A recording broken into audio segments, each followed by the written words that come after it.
You have been carrying something that was never yours to carry. The self you outgrew but kept dragging forward anyway.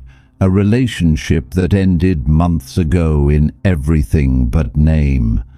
A resentment so familiar it started to feel like personality.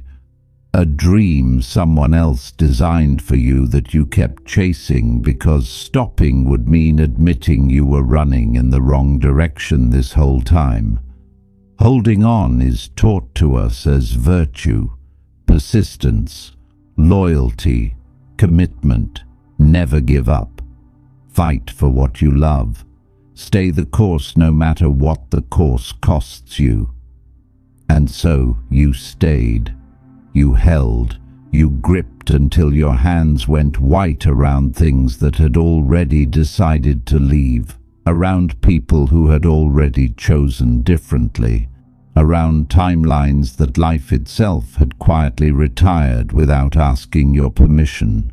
What nobody prepares you for is the weight of all that holding, the slow accumulation of everything you refuse to release. How it layers itself across your shoulders, across months and years, until moving forward feels like dragging something heavy through mud, and you cannot even name what the weight is anymore, because you have been carrying it so long, it started to feel like you. It is not you. None of it is you. It is just everything you were never meant to keep. Letting go is not giving up. Letting go is not weakness dressed in philosophical language. Letting go is the most honest thing you can do with the limited time and energy you have been given. It is the decision to stop spending your one life maintaining a grip on things that stopped serving you and start opening your hands to what has been waiting for you to do exactly that. Every open hand can receive something new. Every closed one can only hold what it already has. Today, we are going to walk through 12 things that transform the moment you release them. Not perfectly, not all at once, but one honest release at a time. Whether you are watching this at midnight unable to sleep, or in the morning finally ready to begin again, comment below, I am letting go. 1. Let go of the person you thought you would be by now. At some point you drew a picture of your future, maybe not literally, maybe it just lived in your head with the kind of quiet certainty that felt less like a wish and more like a given. By this age, you would have built this. By this stage, you would have become that. The picture was detailed, the timeline was clear, and the person standing in that imagined future was confident and settled and had figured out all the things the current you is still working through. Life did not follow the picture. It took different turns, some chosen, some forced, some that felt catastrophic at the time and turned out to contain gifts that the original plan never had room for. And now you carry this quiet grief that most people never talk about. Not grief for a person, grief for the person you were supposed to become. That imagined figure standing just behind your shoulder at every milestone you reach, reminding you that you are behind, that you are not where you planned to be, that the distance between where you are and where you imagined you would be is somehow a measure of your failure. That ghost is lying to you. Comparing your actual life to an imagined one is measuring a real, complicated, lived human experience against a fantasy that never had to survive contact with reality. The imagined future never lost anyone, never had its plans dismantled by circumstances outside its control, never had to adapt to grief or illness or economic collapse, or the specific curveballs that your actual life threw at you without warning. Of course, the fantasy looks cleaner. It was never real enough to get messy. Marcus Aurelius wrote in his private journal words he never intended for any audience. Accept the things to which fate binds you, and love the people with whom fate brings you together. Do so with all your heart. He was a Roman emperor with every resource available to him, and he still had to remind himself privately and repeatedly to stop measuring his actual life against what he had imagined it would be, and start working fully and wholeheartedly with what it actually was. If Marcus Aurelius needed that reminder, you are allowed to need it too. The person standing here right now, the one reading this, the one who took the unexpected turns and survived the losses and kept moving even when the plan completely fell apart, that person is not a disappointment. That is a testament to resilience that the imagined future never had to demonstrate, because the imagined future never faced anything real. Release the imagined timeline. Stop measuring your real life against a fictional one. Your life did not go wrong. Your life went real. And real, with all its deviation and surprise and unplanned direction, is where everything that actually matters gets built. The person you are becoming is more interesting than the person you plan to be. Give that person room to finish arriving. 2. Let go of people who only show up when they need something. A name came to mind before you finished reading that heading. You already know exactly who this point is about. The person whose contact arrives in waves that correspond suspiciously with their level of need. Present when they are in crisis, absent when yours hits, available when they want something from you, unreachable when you have something to say that does not benefit them. You have explained this pattern away so many times you have become fluent in the language of their excuses. They are going through something. They are not great at keeping in touch. They show love differently. They have a lot on their plate right now. And all of that may be partially true. People do go through seasons. People do struggle with reciprocity. People do have different relational styles. But a pattern that repeats across months and years without changing is not a season. It is a structure. It is how this relationship is built. And continuing to invest in a structure that was designed to take from you without returning anything is not loyalty. It is a refusal to see clearly what is directly in front of you. Seneca wrote, "Associate with people who are likely to improve you. Welcome those who you are capable of improving. The process is a mutual one. Men learn as they teach. Mutual." That single word carries the entire weight of what a real relationship requires. A connection that only flows in one direction is not a relationship. It is a dynamic where one person gives and one person receives, and the person giving has convinced themselves that this is what connection looks like because the alternative, acknowledging what it actually is too painful to face directly. Releasing these connections does not make you cold or selfish or someone who abandons people when things get complicated. It makes you someone who finally understands that your energy is finite and precious, and that pouring it into connections that return nothing is not generosity. It is a slow depletion of something you cannot afford to keep losing. Your energy is not an unlimited resource. It does not regenerate fully between every draining interaction. Every time you give to someone who does not give back, something real is spent. Something that could have gone toward your own healing, your own growth, your own relationships with people who are always capable of returning what they received. The space created when you release a one-sided connection never stays empty for long. It fills with something that the occupied space was preventing.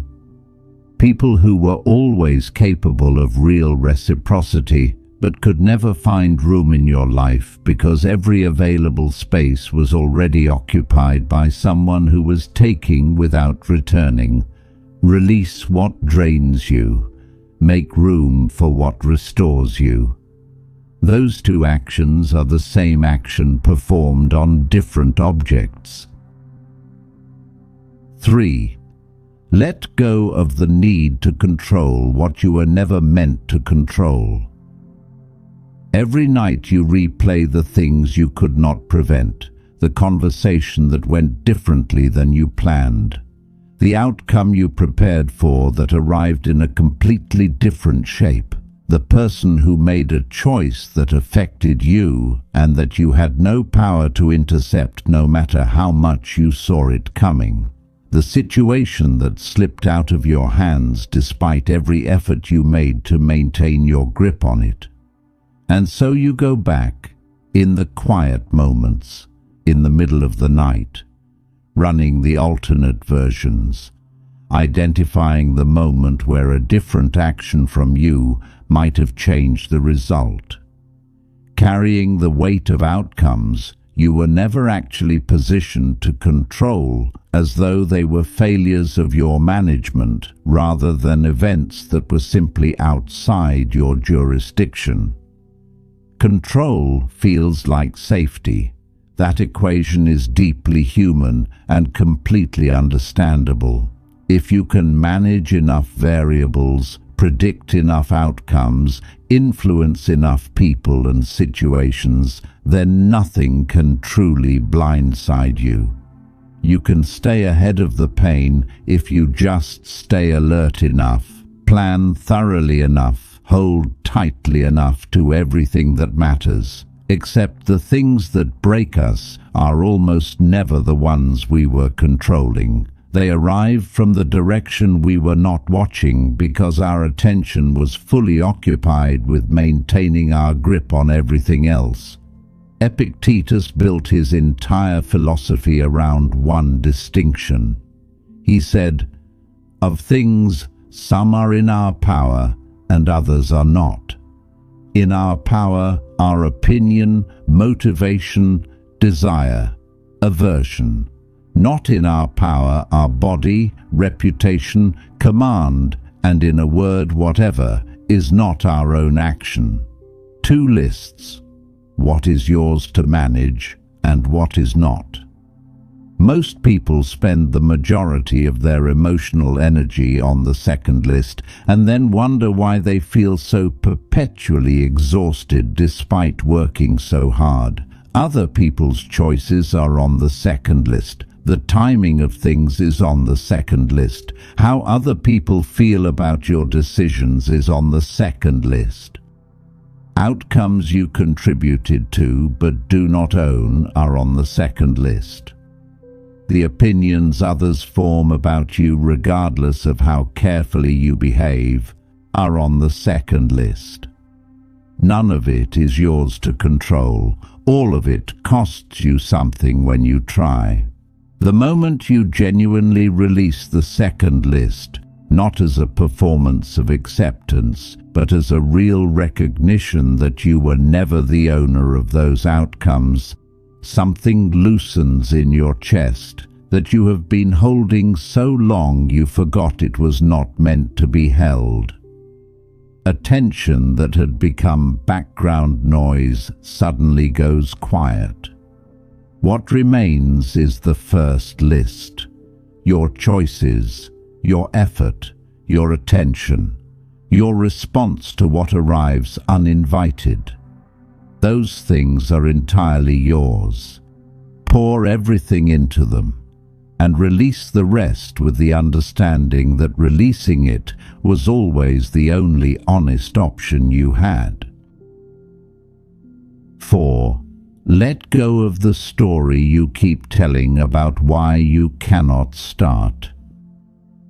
The perfect moment has been arriving next month for the last 3 years, when things settle down, when you have enough saved, when you feel more prepared, when the fear reduces to a manageable level, when life gives you a cleaner starting point and a clearer signal and a more obvious sign that this is the moment to finally begin the thing you have been circling for longer than you want to admit.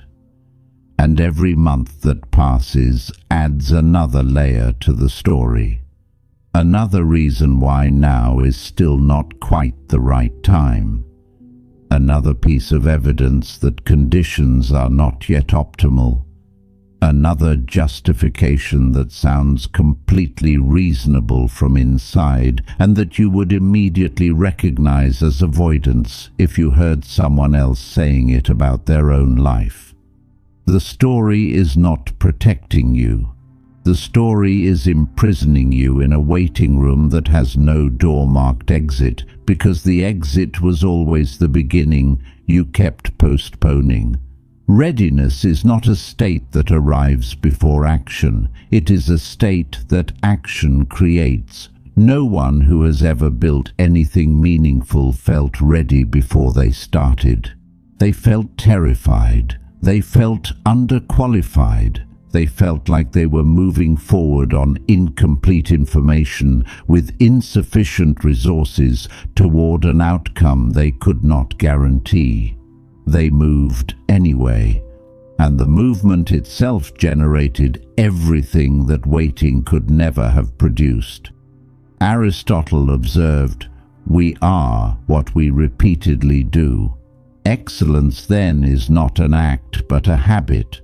What you repeatedly do, not what you repeatedly plan, not what you repeatedly intend, not what you repeatedly tell yourself you will begin when circumstances improve. What you actually, consistently, repeatedly do in the real hours of your real days. That is what builds a life. Everything else is preparation that never quite becomes the thing it was preparing for. Fear wearing the costume of practicality sounds responsible. It sounds like you are being measured and sensible rather than self-protective.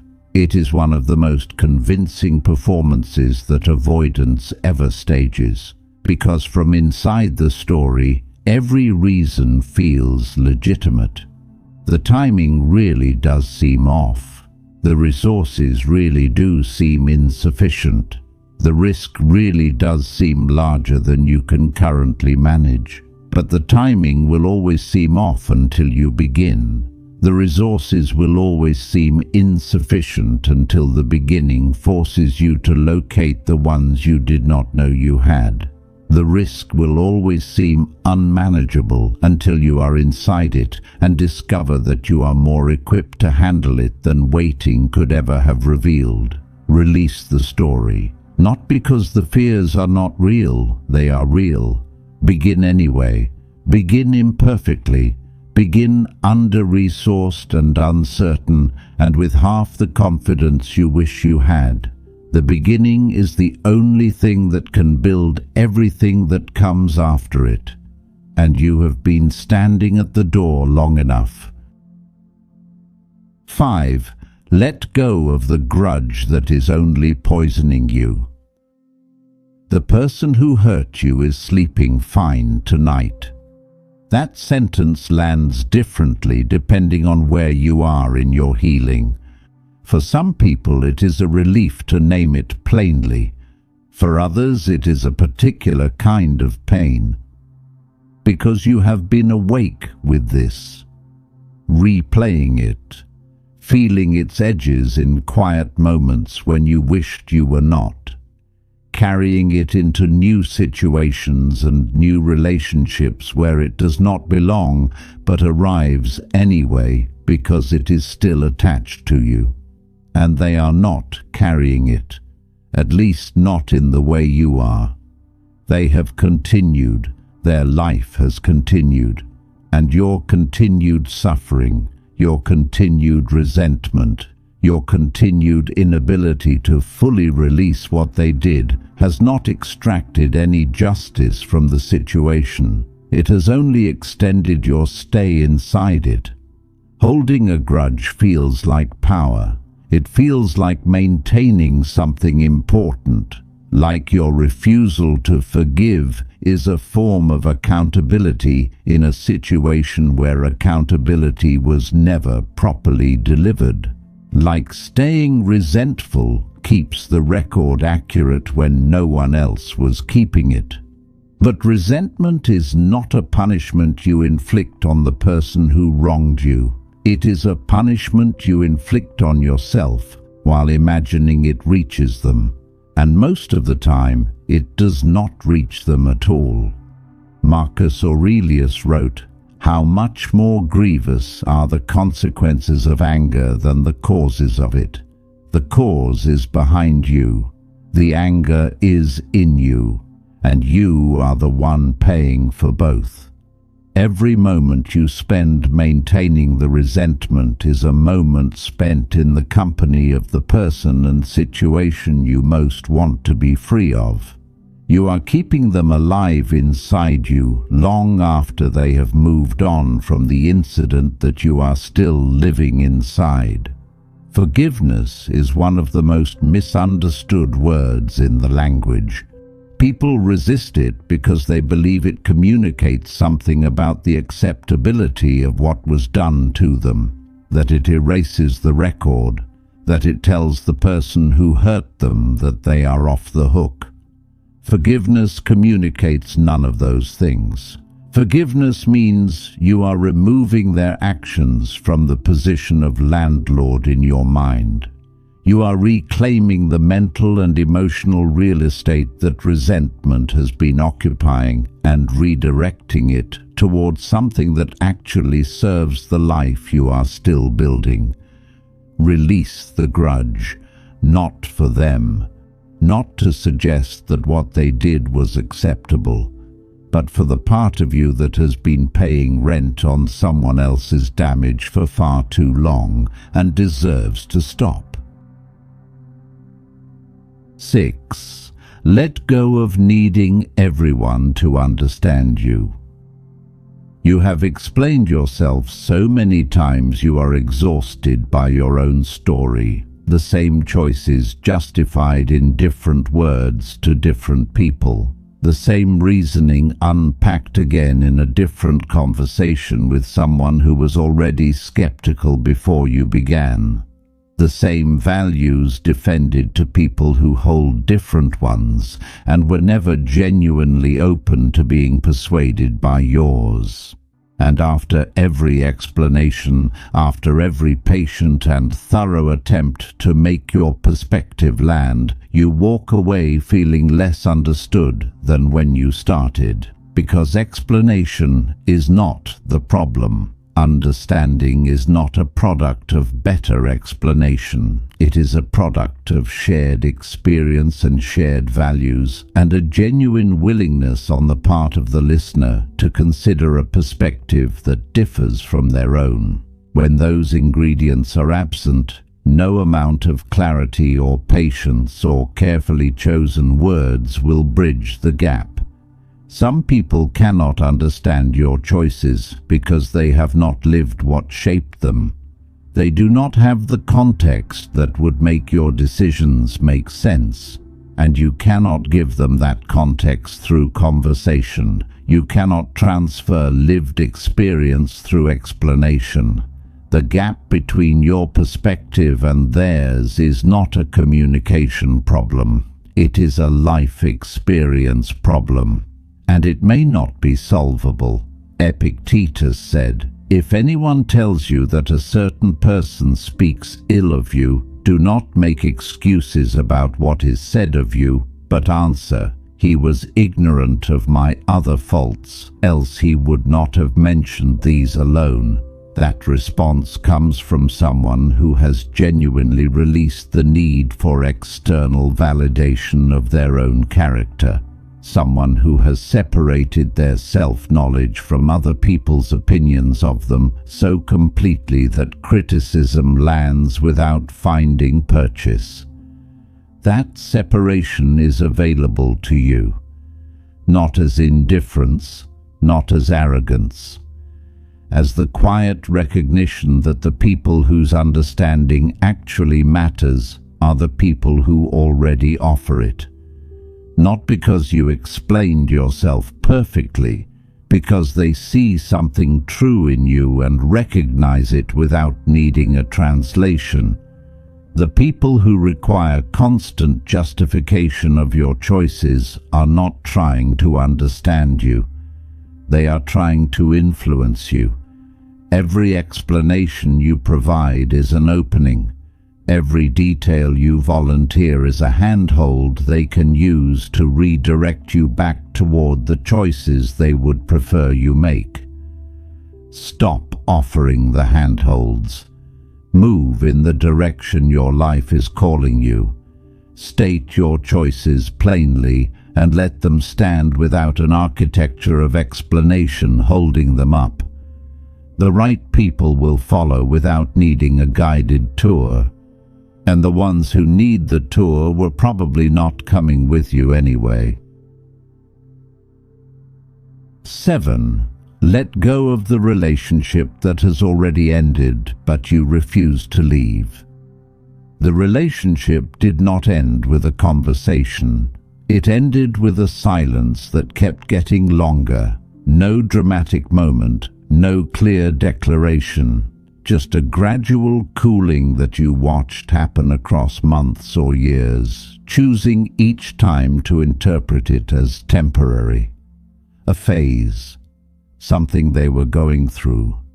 A season that would turn back if you stayed consistent and patient and present enough for both of you. But some things do not turn back. Not because the love was never real. Love can be completely real, and a relationship can still run its course. People grow in directions that move them away from each other. What worked at one stage of two people's lives cannot always survive the transition into the next stage.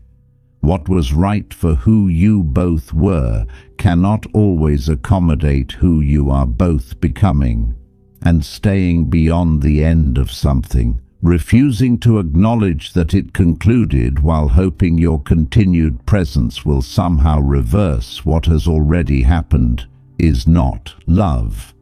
It is a refusal to grieve. And ungrieved endings do not disappear.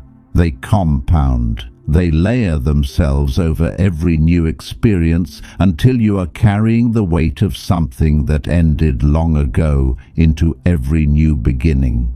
Seneca wrote, "Omnia aliena sunt, tempus tantum nostrum est." Everything is alien to us. Only time is truly ours. Time is the only resource that genuinely cannot be recovered. Months and years spent trying to resurrect something that genuinely concluded are months and years that cannot be redirected toward something that is actually alive and growing and capable of returning what you put into it. Grieve it honestly. Sit with the specific weight of that particular loss without immediately converting it into a lesson or a growth opportunity or anything other than what it is. A real ending deserves real grief, not performance, not the curated version of healing you share with others. The private, honest, sitting with it grief that is the only path through. And then, when the grief has been allowed to move through you rather than being stored inside you, Release what ended. Acknowledge that it was real, that it mattered, that the ending does not erase what it was before it became what it is now. Real endings make room for real beginnings. False continuations just delay both. What comes after a genuinely acknowledged ending is always more honest than anything built on top of an ending you refuse to name. 8. Let go of who you were after trauma and become who you are now. Something broke you open, and you rebuilt around the break. What happened to you was real. The damage was real. The way your entire internal world reorganized itself in response to the rupture was not weakness or fragility. It was intelligence. Your system did exactly what systems do when they experience a significant breach. It adapted. It built new defenses around the vulnerable places. It developed heightened sensitivity to the kind of threat that caused the original damage so it could detect it earlier next time. Those adaptations served you. During the worst of it, they kept you functional. They kept you moving through days that would have been impossible without the distance and the walls and the hypervigilance that your survival required. But adaptations designed for surviving a dangerous season become prisons in a safer one. The wall that protected you while the wound was fresh starts blocking out the warmth now that healing has begun. The distance that kept you safe from further damage starts preventing the closeness that genuine recovery requires. The hypervigilance that kept you alert to real threats starts generating false ones, reading danger into situations that are actually safe, interpreting care as threat because your nervous system learned to treat all vulnerability as risk. Viktor Frankl, writing from survival of conditions most of us cannot imagine, observed, "When we are no longer able to change a situation, we are challenged to change ourselves. The situation is behind you. What happened cannot be changed. The challenge now is not to survive it. The challenge is to change yourself in response to having survived it. To recognize that the tools you needed for the worst of it are not the tools you need for what comes next. That carrying a shield into a room where nobody is attacking you is not safety. It is an old response to an old threat in a new situation that deserves a different approach. You are allowed to soften where you hardened out of necessity rather than choice.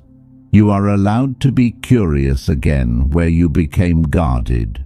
You are allowed to trust again, carefully and with clear eyes, in ways that survival made impossible to risk. The trauma happened to you. The strength it built is also yours. But who you are now, on the other side of surviving it, is yours to decide. Not what happened to you. Not the defenses you built. You, the person who is still here after all of it. Let that person step forward. They have been waiting long enough. 9. Let go of comparing your inside to everyone else's outside. You know everything about your own struggle and almost nothing about theirs. You know your 3 a.m. thoughts. The private fears you have never said to anyone. The days when the gap between how you appear and how you actually feel is so wide, you spend the whole day managing the distance. The specific doubts about whether you are doing enough, being enough, moving fast enough towards something that sometimes feels clear and sometimes feels like you invented it to have something to aim at. You know all of that because you are the one living inside it. Every layer of it, the edited version you share and the unedited version that runs continuously underneath. And then you look at someone else's life and see the photograph, the announcement, the achievement shared at its most photogenic moment, the highlight extracted from a life that contains exactly the same proportion of private struggle and 3 a.m. thoughts and gap managing as yours does. And you compare your unedited interior to their edited exterior and feel the distance between where you are and where they appear to be, as though it were a real and meaningful measurement of something. Marcus Aurelius wrote, "Do not indulge in dreams of what you have not, but count the blessings actually present, and think how much you would desire them if they were not yours already." Count what is actually present, not what someone else appears to have acquired, not what the imagined timeline said you would have by now. What is genuinely, specifically, really present in your actual life right now? The relationships, the growth, the things you have built that you stopped noticing because your attention moved to what you have not yet reached. The person whose life you are measuring against yours is running the same comparison in another direction, looking at something about your life and feeling the same gap that you feel when you look at theirs. This is the invisible and universal condition of comparison. Almost no one is comparing from genuine wholeness. Almost everyone is using someone else's curated highlight to confirm an inadequacy they were already carrying. You are comparing your reality to a performance, and performances are always more impressive than reality. That is the entire function of a performance. Release the comparison. Not because your life is complete or your progress is sufficient or your struggles are not real, but because comparison was never measuring anything true. It was measuring your interior against someone else's exterior, and those are not comparable things. They never were. The only comparison that produces anything useful is the one you make with who you were a year ago. That gap is real, that measurement is honest, and most of the time that distance is further than you gave yourself credit for. 10. Let go of the version of success that was never really yours. You have been running toward a finish line someone else drew. Before you were old enough to draw your own, someone handed you a picture of what a successful life looks like. Your parents, your culture, the school that ranked you and rewarded certain kinds of achievement and ignored others, the neighborhood that made certain markers of success visible and aspirational, and everything else invisible or irrelevant. You absorbed that picture before you had a self developed enough to question it. You accepted the definition before you knew you were accepting a definition rather than a truth. And you have been building toward it ever since, working in its direction, measuring yourself against its standards, feeling the gap between where you are and what it requires, as though that gap is evidence of your insufficiency. And even when you get close to it, something feels wrong. A particular hollowness that success of this variety keeps producing.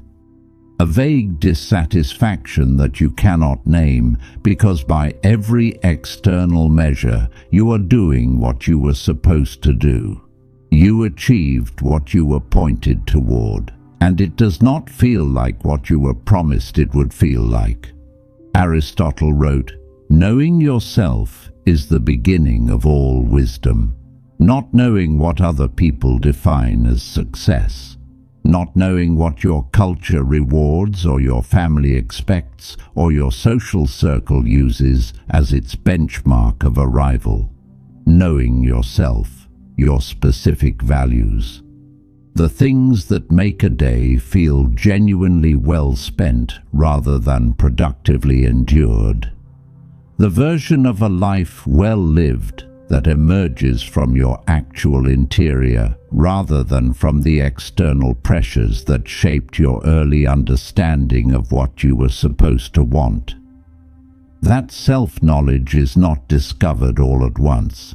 It emerges through honest questioning of what you are actually chasing and why.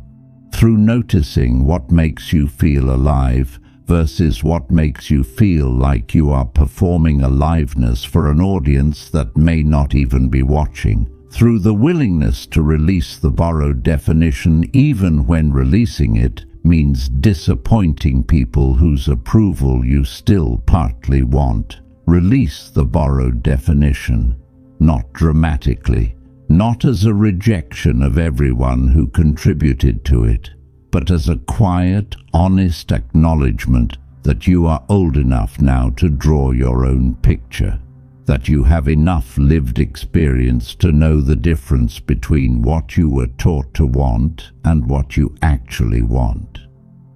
The pursuit of what you actually want, built on what you actually value, oriented toward what genuinely constitutes a life well lived for you specifically, is not selfish.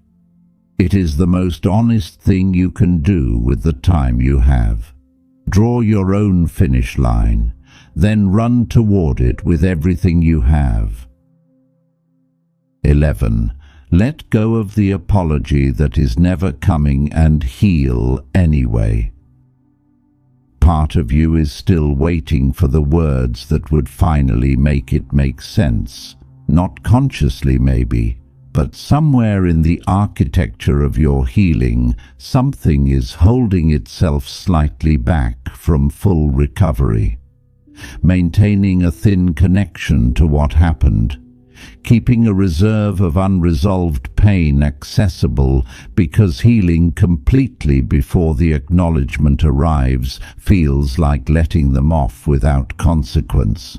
Like your full recovery would communicate something about the acceptability of what was done, so you stay partially in it, not by choice exactly, but by the logic of a part of you that believes justice requires their participation in your healing before your healing can legitimately conclude. Some people are never going to apologize. Not always because they are incapable of remorse, sometimes because their self-image cannot accommodate the full acknowledgement of what they did. The story they tell about themselves and the story of what they did to you cannot coexist in their mind, and they have chosen, consciously or not, to protect their self-story by refusing to fully inhabit yours. Seneca wrote, "The greatest remedy for anger is delay, not because time erases things, because time creates enough distance to see them clearly. And seeing clearly often reveals that waiting for acknowledgement from someone who is not coming is not justice. It is a continuation of the original wound by different means. Your healing does not require their participation. Your right to move forward is not contingent on them finally arriving at the accountability they owe you. The peace you deserve is not something they get to withhold from you by refusing to provide closure. Heal without the apology. Actively, deliberately, in full knowledge that the acknowledgement you deserved never arrived, and that you are choosing to release its absence rather than letting that absence continue to define what is possible for you. One day, without planning for it, you will realize you stopped thinking about it, not because you forgave in a dramatic moment, not because you made a decision that resolved it cleanly, but because you got so absorbed in the life you were building that the wound stopped being the loudest thing in the room. That is not forgetting. That is not excusing what happened. That is what genuine healing looks like when it is allowed to finish. Quiet, gradual, real. You deserve that finish. Do not let the absence of their words be the reason you never reach it. 12. Let go of the fear of starting over and discover what you are actually made of. The ground fell away, and now you are standing at a beginning you never planned for. Everything you built toward that destination. Years of investment, significant portions of your identity constructed around what you were building and who you were building it with and what it meant about you that you were building it at all, and it fell apart. Or you walked away when staying became more damaging than leaving. Or life removed it from your hands in a way you did not choose and cannot reverse. And now starting over feels like regression, like being sent back to zero after years of building toward something, like the ground you lost can never be recovered because the time it represented is gone and time does not go backwards. But you are not at zero. A person who has lived through something and survived it and extracted whatever clarity and resilience the experience had to offer is not at zero. They are at a beginning that is infinitely more equipped than the original one.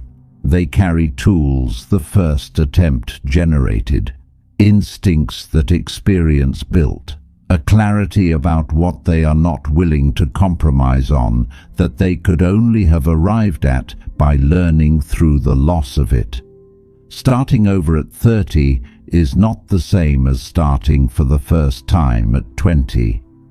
The person standing at this new beginning is not the person who stood at the first one. They have been through something. And what they have been through, as painful as it was, as expensive as it was, built something in them that ease and smooth progression never could have. Marcus Aurelius wrote, "Waste no more time arguing about what a good person should be. Be one. Waste no more time grieving the start over. Begin it. Not because the grief is not legitimate, it is legitimate, but because the beginning is the only thing that can produce the distance between you and what ended. And distance is what eventually converts grief into something you carry differently, something lighter, something that no longer determines the shape of everything around it. Every person who has ever built something worth building has a version of this moment in their story. The point where everything collapsed and the choice was between staying down and starting again. The people who built something made the second choice, not without fear, not without grief, not with any guarantee of a different outcome this time. With the stubborn, quiet, deeply personal decision that what they were capable of creating was worth the risk of beginning again from a broken place. You are more capable than comfort ever asked you to be. Difficulty reveals capacity that ease keeps permanently hidden. You do not find out what you are made of when things go smoothly. You find out right now. Standing at this unplanned beginning with no guarantee and no clear map, start moving. The discovery of what you are actually made of is waiting exactly one step past the fear. 12 grips, 12 releases, one life waiting on the other side of all of them. the person you thought you would be by now, the people who only appeared when they needed something, the control you were never meant to hold, the story about why the time is still not right, the grudge that was only poisoning you, the need for everyone to get it, the relationship that ended without an announcement, the survival identity of someone who forgot they already survived, the comparison between your raw interior and everyone else's polished exterior, the borrowed definition of success that was never calibrated to your actual values, the apology that is not coming, the fear of the beginning that might turn out to be the most important one you ever faced. None of it was serving you. All of it was costing you something real. And the moment you begin releasing these things, not all at once, not without grief, not in one clean decision that resolves everything, but genuinely and deliberately and with honest eyes about what holding on has been taking from you, life begins moving differently. Opportunities become visible that your full hands could not reach. People arrive who the occupied space was preventing. Versions of yourself emerge that your commitment to old identities was blocking. Letting go is not the end of the story. Letting go is what the story was building toward all along. Lao Tzu wrote something that has survived thousands of years because it has been true for every single one of them. When I let go of what I am, I become what I might be. What you might be is not somewhere far away. It is not waiting for better circumstances or more courage or a cleaner starting point. It is waiting on the other side of your grip, on the other side of the stories and the grudges and the one-sided connections and the imagined timelines and the borrowed definitions and the apologies that were never going to come anyway. Open your hands all the way, and let life show you what it has been holding for you while you were holding everything else. If this video found you at exactly the right moment, share it with someone who needs to hear it today. And remember, your open hands are not empty, they are finally ready.